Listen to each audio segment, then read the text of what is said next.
జపాన్లోని టొకారా దీవుల్లో భూప్రకంపనలు కొనసాగుతున్నాయి.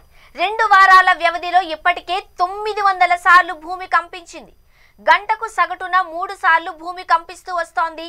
బుధవారం కూడా 5.5 తీవ్రతతో మరో భారీ భూకంపం సంభవించింది.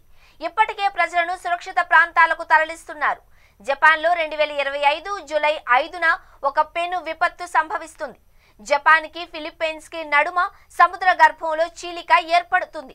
దాని ప్రభావంతో 2011లో పెను విధ్వంసం సృష్టించిన సునామీ కన్నా ఎత్తైన అలలు సముద్రంలో ఏర్పడతాయి.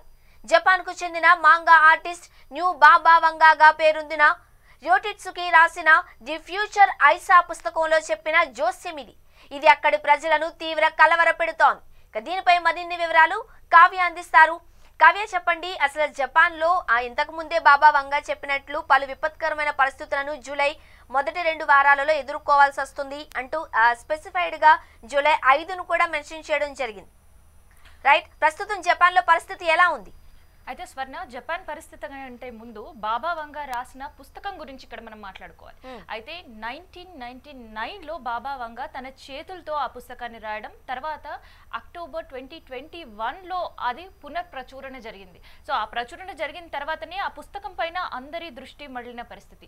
ఇంతకీ ఆ బుక్లో ఏముంది అన్నది ఆ దృష్టి మళ్లించే అంశంగా మారింది. అయితే ఆ బుక్లో గతంలో కూడా బాబా వంగా రాసిన ఎన్నో విషయాలు నిజమయ్యాయి. అప్పుడే ఆ బుక్ పిచ్చి రాతలు, లేదంటే టైం పాస్ కి రాసిన రాతలు, లేదంటే ఏదో ఇవి ఒక పుకార్లు షికార్లు చేస్తున్న పరిస్థితులు కాకుండా జపాన్ ప్రజల గుండెల్లో గుబుళ్ళు రేకెత్తించే పరిస్థితి నెలకొంది. అయితే ఆ బుక్ లో నిజంగా బాబా వంగా రాసినట్టే ప్రిన్స్ డయానా మరణం. సో ఆ ప్రిన్స్ డయానా అసలుకి ఎప్పుడు మరణిస్తుంది అనేది ఎవరికి తెలియదు. కానీ ఆ వాంగా రాసిన బుక్ ప్రకారమే జరగడం కావచ్చు. తర్వాత కోవిడ్కి సంబంధించి కూడా బాబా వాంగా ఇచ్చిన డేట్ ఆఫ్ ఇయర్లో మాత్రమే సంభవించడం కావచ్చు. ఇట్లాంటి ప్రకృతి విపత్తులకు సంబంధించి బాబా వాంగా రాసినట్టు మాత్రమే జరుగుతుండడంతో దాని కొంత బలం చేకూర్చే పరిస్థితుల్లో ప్రజలు ఉన్నారు. సో ఆ దిశగా ఇవాళ ఆలోచిస్తున్నారు. సో దానికి సమూలంగా, దానికి ఈక్వాలిటీగా మనం చూస్తుంటే గతంలో కూడా జరిగిన విపత్కర పరిస్థితులు జపాన్ ఎదుర్కొంది. 2011లో అక్కడ జరిగిన పెను విపత్తేనే చెప్పుకోవచ్చు. అంటే సముద్ర తీరంలో ఏర్పడిన ఒక అలజడి కావచ్చు, సునామీ కావచ్చు, భూకంపాలు కావచ్చు, ఇవన్నీ కూడా జపాన్ వాసులని కుదిపేసిన పరిస్థితి. అయితే ఇక్కడ జపాన్కి భూకంపాలు ఏం కొత్త కాదు. సైంటిస్టులు చేసిన ఒక నివేదిక కూడా తెలిపినారు. అదేంటంటే ప్రపంచవ్యాప్తంగా ఉండే భూకంపాల్లో దాదాపు 18% నమోదైన భూకంపాల్లో 18% జపాన్లోనే నమోదైన. అంటే సగటున వాళ్ళకి సంవత్సరంలో 1500 భూకంపాలు చూస్తుంటారు, చిన్న పెద్ద. కానీ ఇప్పుడు ఇవాళ ఎందుకు ఇంత భయపడుతున్నారు అంటే అది బుక్లో రాసిన ప్రకారం జరుగుతుందేమో అనే ఒక భయం. సో ఆ భయానికి ఎన్నో బలం చేకూర్చేలాగా కూడా ప్రకృతి స్పందిస్తుంది అని వాళ్ళు కళ్ళారా చూస్తున్న ఆ ఘటనలే సాక్షులుగా నిలుస్తున్న పరిస్థితి. అయితే లాస్ట్ మంత్ 21 నుంచి ఇక్కడ భూకంపాలు ఇందాక మీరు చెప్పినట్టే స్టార్ట్ అయిన పరిస్థితి. దాదాపు 900 భూకంపాలు కొంత డ్యూరేషన్ ఆఫ్ టైంలోనే వాళ్ళు చూశారు. సో దాన్ని కూడా రేపు అంటే వాళ్ళకు ఒక కౌంట్ డౌన్ డేగానే వాళ్ళు కౌంట్ చేసుకుంటున్నారు. రేపు పెను ప్రమాదం జరగబోతుంది. సో ఇంకొంత కూడా మనకు వినిపిస్తుంది ప్రపంచ పటంలో జపాన్ కరుమరుగయ్యే పరిస్థితి కూడా ఉండబోతుందా. కావ్య,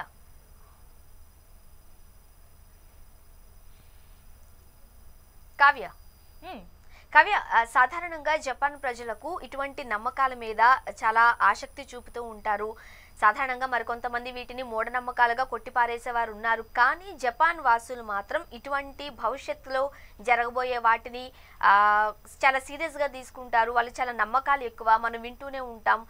పలు సందర్భాల్లో కూడా ఇవి తేటతెల్లమయ్యాయి. ముఖ్యంగా బాబా వంగా గారు ఏదైతే ఈ జూలై మొదటి 2 వారాలలో ఒక విపత్కరమైన పరిస్థితులను జపాన్ ఎదుర్కోబోతోంది. ముఖ్యంగా జూలై 5న అందరూ చాలా అలర్ట్గా ఉండాల్సిన అవసరం ఉన్నట్లుగా చెప్పిన నేపథ్యంలో చాలామంది వాళ్ళు వెళ్ళే అంటే వాళ్ళ ప్రయాణాలు రద్దు చేసుకున్నట్లు, ఆఫీసులు వాళ్ళు సెలవులు పెట్టినట్లు కూడా మనకు వార్తలు అందుతున్నాయి. వాస్తవమేనా? అంటే బాబా వంగా చెప్పిన దానికి జపాన్ ప్రజలు ఏ విధంగా స్పందిస్తున్నారు, ఎట్లా తీసుకుంటున్నారు? అయితే బాబా వాంగా చెప్పింది నిజంగా రేపు జరుగుతుందా లేదా దానికి ఎటువంటి శాస్త్రీయ విధానాలు ఏమీ లేవు, సైంటిఫిక్ రీజన్స్ ఏమీ లేవని సైంటిస్టులు కొట్టిపడేసిన విషయం విదితమే. కాకపోతే ఇక్కడ హాంకాంగ్ నుంచి జపాన్కి వెళ్ళే టూరిస్టుల సంఖ్య చాలా ఎక్కువ. అయితే లాస్ట్ వీక్ నుంచి ఈ వీక్ వరకు, అంటే లాస్ట్ 2 వీక్స్ నుంచి చూస్తే దాదాపు 1 or 10 or 15 కావచ్చు, ఒక 50% కాదు, ఏకంగా 83% ఆఫ్ ప్రయాణాలన్నీ కూడా రద్దు చేసుకున్న సిచ్యువేషన్స్. టూరిస్టులు ఎవ్వరు కూడా జపాన్లో ఒక అడుగు పెట్టని పరిస్థితి గత 2 వారాలుగా చూస్తున్నారు. అంటే వాళ్ళ కళ్ళ ముందు టూరిస్టులతో కలకలాడే జపాన్ ప్రజలకి టూరిస్టులు ఎవరు రాకపోవడం, లేదంటే విమాన ప్రయాణాలు దాదాపు 83% రద్దు కావడం, అండ్ దీనికి సైమల్టేనియస్గా ప్రకంపనలే అని చెప్పొచ్చు. సో కంటిన్యూగా పెరగడం, అండ్ దాంతోపాటు సముద్రం ఒకవైపు ప్రశాంతంగా కనిపిస్తున్న భూ అడుగున మాత్రం కదులుతున్న కదలికలు వాళ్ళు స్వయంగా అనుభవిస్తున్నారు, స్వయంగా వాళ్ళకి తెలుస్తుంది. సో అందుకని ఏ నిమిషం ఏమవుతుందో అని ఒక గాబరా అండ్ ఒక గుబులు మాత్రం జపాన్ ప్రజల్లో మనం చూస్తున్నాం. అయితే దీనికి నిజంగా బుక్లో రాసినట్టు జరుగుతుందా లేదా అని సైంటిఫిక్ రీజన్స్ ఏమీ లేవు అని సైంటిఫికల్గా సైంటిస్టులు కొట్టిపడేస్తున్నా కూడా ప్రభుత్వం ఏమీ లేదు, అట్లాంటి పుకార్లు షికార్లు మీరు ఎవ్వరూ నమ్మొద్దు అని చెప్తున్నా కూడా జపాన్ ప్రజల్లో మాత్రం ఇంకా గుబులు కనిపిస్తుంది.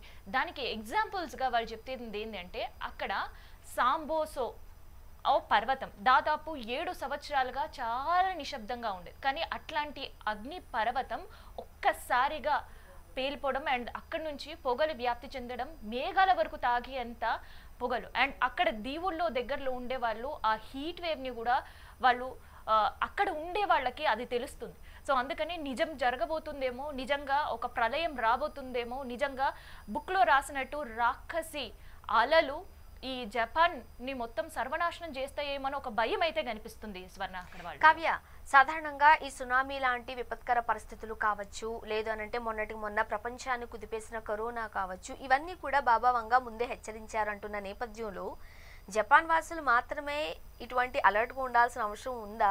బట్ మన దగ్గర కూడా చాలా మంది ఇటువంటి గట్టిగానే నమ్ముతారు, వీటిని మూఢనమ్మకాలను కొట్టిపారేసేవారు ఉన్నప్పటికీ కూడా వాటి నిజంగా జరిగే అవకాశం లేకపోలేదు అంటూ నమ్మేవాళ్ళు కూడా ఉన్నారు. కాబట్టి మనం ఏమైనా ఇటువైపు వచ్చే అవకాశం ఏమైనా ఉంటుందా? మనం ఏమైనా అలర్ట్గా ఉండాల్సిన పరిస్థితి ఏమైనా ఉందా? అయితే స్వర్ణ, జపాన్లో జరిగేది భూకంపం, కానీ ఇండియా గురించి అక్కడ బుక్లో ఎటువంటిది కూడా రాసలేదు. అక్కడ ఇంకొక విషయం రాసింది ఏంటంటే, గతంలో కరోనా మనందరికీ కూడా విదితమే, corona virus wave 1, wave 2, wave 3 అందరం కూడా దాన్ని ఫేస్ చేసిన పరిస్థితులు, దట్టు హైదరాబాద్లో ఉండే వాళ్ళు కూడా ఫేస్ చేశారు. కానీ అట్లా బుక్లో రాసిన వంగా ఏం రాసిండ్రంటే, 2000 మనం 2025లో ఉన్నాం, కానీ 2030లో మరో వైరస్ రాబోతుంది, అది కరోనా కంటే కూడా మరిన్ని రెట్లు ప్రమాదకరంగా ఉంటది అని కూడా రాసింది. సో అది కేవలం కరోనా జపాన్ ప్రజలే కాదు, ఇక్కడ వాళ్ళు కూడా ఉన్నారు కాబట్టి, సో కరోనా భయం మనకు కూడా పొంచి ఉంది అనేది అయితే తెలుస్తుంది. అయితే జపాన్లో రేపు జరగబోయే ఘటన బట్టి అది నిజమా కాదా అనేది తేట తెల్లమైతే అవుతుంది. స్వర్ ఎస్, థ్యాంక్ యూ కావ్య. రైట్, ఇది జపాన్లో పరిస్థితి. అక్కడ నిజంగానే ప్రకృతి విపత్తుల కారణంగా లేకపోతే భూగర్భంలో జరుగుతున్న ఇష్యూస్ వల్ల భూకంపాలు సంభవిస్తున్నాయా, లేదు అంటే అది ముందే బాబా వంగా ఎట్లా గ్రహించారు, తన బుక్లో ఏదైతే రాశారో అది ఎట్లా ఇప్పుడు జరుగుతుంది అనేది కాస్త ఆశ్చర్యానికి గురి చేసే అంశమే అయినప్పటికీ జూలై 5ను జపాన్ వాసులు చాలా డెడ్ లైన్గా పెట్టుకున్నారు. రేపు అతిపెద్ద విపత్కరమైన పరిస్థితులు చోటు చేసే అవకాశం ఉంది అని వాళ్ళు చాలా గట్టిగా నమ్ముతున్న నేపథ్యంలో మనకి కావ్య చెప్పినట్లు కూడా మనకు అర్థమవుతుంది. అక్కడ ప్రయాణాలు కూడా రద్దు చేసుకున్న సందర్భాలు. అయితే అది ఇండియా వరకు ఏమైనా వచ్చే అవకాశం ఉందా, లేకపోతే మనం కూడా అలర్ట్గా ఉండాల్సిన అవసరం ఏమైనా ఉందా అనేది మాత్రం తెలియడం లేదు. అండ్ చాలామంది వీటన్నిటిని కూడా మూఢనమ్మకాలుగా కొట్టి పారేస్తున్నప్పటికీ కూడా మరికొంతమంది ఏమో ఏదైనా జరిగే అవకాశం ఉంది, ఇప్పటి వరకు బాబా వంగా ఏదైతే చెప్పారో అది ఆల్మోస్ట్ జరిగాయి కాబట్టి మేబీ నెక్స్ట్ కూడా జరిగే అవకాశం ఉంది అని కూడా నమ్మేవాళ్ళు ఉన్నారు. మరి వెయిట్ చేయాలి. రేపు జూలై 5 కాబట్టి ఏం జరగబోతుంది, జపాన్లో ఎటువంటి విపత్కరమైన పరిస్థితులు బాబా వంగా చెప్పినట్టు ఏమైనా జరుగుతాయా, లేదు అని అంటే ఇవన్నీ మనం మూఢనమ్మకాలుగానే భావించాలా? సో అది తెలియాలంటే మాత్రం ఇంకొక కొన్ని గంటలు వెయిట్ చేయాల్సింది.